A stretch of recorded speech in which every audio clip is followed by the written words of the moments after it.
Bismillah. Aïchatou Ahmed Mouska, professeur de sciences naturelles. Je suis ici avec vous pour dispenser des cours en sciences naturelles. On va commencer par la génétique. Et notre cours aujourd'hui, c'est la génétique formelle. Pour entamer cette génétique formelle, il faut quand même savoir des notions essentielles en génétique. On va faire, ici on a quelques notions importantes. La génétique, comme vous savez, c'est une branche de la biologie, c'est une matière scientifique, elle est pratique, on l'apprend surtout avec des exercices, mais quand même il faut savoir le sens de quelques mots, de quelques notions fondamentales. Par exemple, la génétique. C'est quoi la génétique? La génétique est une branche de la biologie qui s'intéresse à l'étude de la transmission des caractères héréditaires. Ces caractères héréditaires sont dits aussi gènes. C'est pourquoi j'ai écrit ici transmission des gènes d'abord. J'ai commencé par gènes parce que dans génétique, il y a gènes. Donc, je souligne le mot gène. J'ai commencé par gènes, mais les gènes ce sont les caractères héréditaires, gènes ou caractères héréditaires. Et comme vous allez remarquer, à chaque fois que j'ai utilisé un mot, j'essaye de l'expliquer après, de le définir après. Par exemple, ici, gène. J'ai dit que la génétique, c'est une branche de la biologie qui s'intéresse à l'étude de la transmission des gènes. C'est quoi un gène? C'est quoi les gènes? On les appelle aussi caractères héréditaires. Vous savez que la biologie, c'est l'étude de tout ce qui est vivant. Biologie. Vous savez que logie, c'est logos, c'est un mot latin qui dit étude ou science ou savoir, et bio, c'est vie, tout ce qui se rapporte à la vie. Donc, c'est l'étude des êtres vivants. Il y a une branche qui s'appelle la génétique qui s'intéresse à l'étude de la transmission. Ce n'est pas l'étude des caractères héréditaires, mais c'est l'étude de la transmission des caractères héréditaires.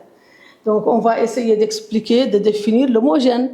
Gène, c'est quoi? C'est une portion d'ADN qui code pour la synthèse d'une protéine. Là, je sais que j'ai affaire avec des gens de la 7e qui ont fait déjà la 6e et qui connaissent bien ce que c'est l'ADN. L'ADN, c'est l'acide désoxyribonucléique. C'est une grosse molécule, c'est une macromolécule qui est constituée d'une infinité de nucléotides et chaque nucléotide est constitué d'un acide phosphorique, d'une base azotée et d'un sucre simple qui est le désoxyribose de formule chimique C5H10O4. Pourquoi on l'appelle désoxyribose? Parce que le ribose est de formule C5H10O5. On l'a appelé désoxyribose parce qu'on a enlevé un oxygène. On l'appelle en arabe le ribose, il manque l'oxygène, c'est-à-dire il manque un oxygène. Donc c'est une portion, c'est une petite partie d'ADN qui code pour la synthèse d'une protéine. Quelle est la relation entre les protéines et la génétique? Vous savez que la synthèse d'une protéine s'exprime extérieurement par l'apparition d'un caractère héréditaire, dans ce qu'on va appeler plus tard phénotype et qu'on expliquera, Inch'Allah. Donc ici, on a expliqué le mot gène et on a dit que gène est une portion d'ADN qui code pour la synthèse d'une protéine. Les gènes sont portés par les chromosomes. Ça, il faut le savoir, c'est quelque chose qui est primordial, qui est très important, parce que nous sommes en train d'étudier la génétique, d'introduire une étude pour la génétique. Il faut savoir que les gènes sont portés par les chromosomes. Mais c'est quoi aussi les chromosomes? Un chromosome, c'est quoi? Un chromosome, c'est de l'ADN et comme vous avez remarqué, je n'ai pas dit ici une molécule ou des molécules, j'ai dit seulement ADN plus protéines appelées histones. Parce que parfois il s'agit d'une seule molécule, parfois il s'agit de deux molécules. Quand il s'agit d'une seule molécule d'ADN, c'est-à-dire qu'il s'agit d'une seule chromatide. Et quand il s'agit d'une seule chromatide, on dit que le chromosome est simple. C'est ce que j'ai écrit ici. Si le chromosome est constitué d'une seule molécule d'ADN, il est donc constitué d'une seule chromatide. Dans ce cas, il est appelé chromosome simple. Le chromosome est dit chromosome simple. Si maintenant le chromosome est constitué de deux molécules d'ADN, ça veut dire qu'il est constitué de deux chromatides. Et dans ce cas, le chromosome est dit chromosome fissuré ou dupliqué. Donc, maintenant, on a parlé un tout petit peu des chromosomes, mais on continue de parler des chromosomes pour dire qu'on distingue deux types de chromosomes. Tout ça, vous l'avez vu en système, c'est une guise de rappel. C'est-à-dire, c'est en quelque sorte un rappel. Mais quand même, on a besoin de cela pour étudier la génétique. Vous avez deux types de chromosomes, des autosomes identiques chez le mâle et la femelle, c'est-à-dire qui se ressemblent, des gonosomes ou hétérochromosomes ou chromosomes sexuels qui font la différence entre les deux sexes, entre le mâle et la femelle. Si nous sommes en biologie, on parle toujours de mâle et de femelle parce qu'il y a des animaux, il y a des végétaux, il y a des spécimens. Tout ça, c'est des êtres vivants. Vous avez ici exemple. Les spécimens, c'est quelque chose qu'on connaît très bien parce que c'est nous-mêmes. Dans l'espèce humaine, le nombre de chromosomes est égal à 46 chromosomes. Il est exprimé par 2n égale 46. 46 chromosomes, c'est-à-dire 23 paires. Ces 23 paires, il y a 44 autosomes, c'est-à-dire 22 paires, plus XY chez l'homme, c'est-à-dire XY, c'est la paire de chromosomes sexuels. Les 22 paires, les 44 autosomes, c'est des autosomes, c'est des chromosomes somatiques, c'est des chromosomes qui sont identiques entre le mâle et la femelle. Chez la femme, on a les mêmes 44 autosomes, mais maintenant plus XX. C'est la paire de chromosomes sexuels qui fait la différence entre le mâle et la femme. Si on est dans l'espèce humaine, on sait que l'homme est XY, c'est lui qui détermine le sexe. Et la femme, c'est XX. Mais je signale ici qu'il y a un autre système qui n'est pas XX chez la femme, la femelle, XY chez le mâle. Il y a un autre système qui est ZZ chez le mâle et ZW chez la femelle. Quelle est la différence? Dans ce cas de ZZW, c'est le mâle qui est ZZ, qui a des chromosomes identiques. C'est dans ce cas la femelle qui détermine le sexe et les ZW. Donc ça, c'est un autre système et quand nous serons dans les gènes gonosomiques, on fera la différence et on donnera cette remarque.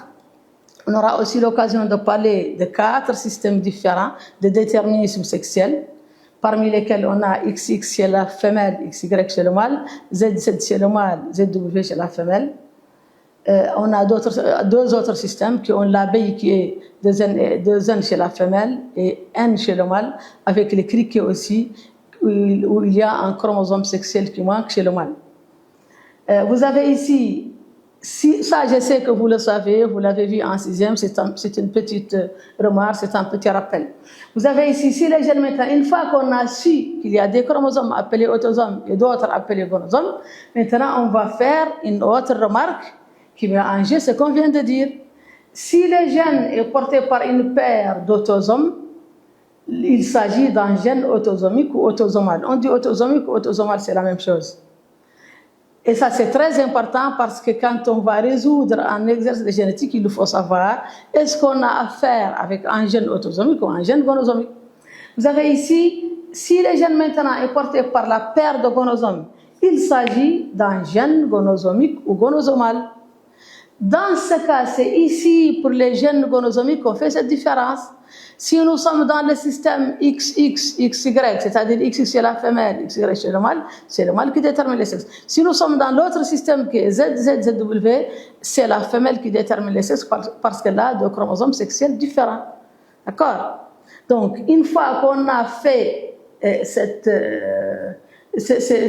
petite définition, ces notions fondamentales, on va juste entamer un exemple de transmission de caractère héréditaire qui est le monohybridisme. Et pour cela, il suffit seulement de définir 2 ou 3 mots pour prendre un exemple de monohybridisme. Ce sera notre prochain cours. Bien, donc je disais tout à l'heure que ces notions sont essentielles pour faire le cours de génétique. Je parlais des systèmes, j'ai dit qu'il y a un système XX chez le mâle, chez la femelle, XY chez le mâle.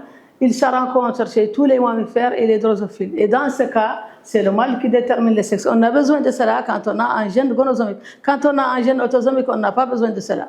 Mais quand on a un gène gonosomique, il faut faire la différence entre les systèmes.